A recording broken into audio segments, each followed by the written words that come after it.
मिरजेतील मीरासाहेब उर्सासाठी महापालिकेने दुकान गायांसाठी लागणाऱ्या जागेचा लिलाव केला, परंतु या जागा दलालांनी घेऊन सामान्य व्यावसायिकांना यापासून वंचित ठेवले आहे, असा आरोप सामाजिक कार्यकर्ते आसिफ बावा यांनी केला आहे।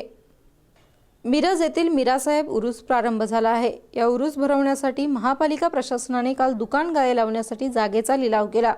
या लिलावावेळी मिरजेतील प्रस्थापित नगरसेवकांच्या गटाने आपल्या दलालांना उभे करून कमी किमतीत जागा लिलाव घेतला। यावेळी दमदाटी करून अन्य कोणाला बोली करण्यास मज्जाव करण्याचाही प्रयत्न केला गेला। 171 जागांचा लिलाव झाला, त्यामध्ये दलालांनी बऱ्यापैकी जागा लिलाव घेतला आहे।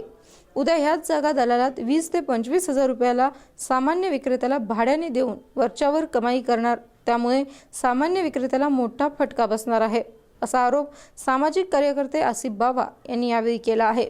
याबद्दल उद्या आयुक्त यांना निवेदन देऊन जे दलाल दुकान गाये भाड्याने देतील त्यांचे गाये काढून घ्यावेत अशी मागणी करणार, असेही यावेळी आसिफ बावा यांनी सांगितले आहे।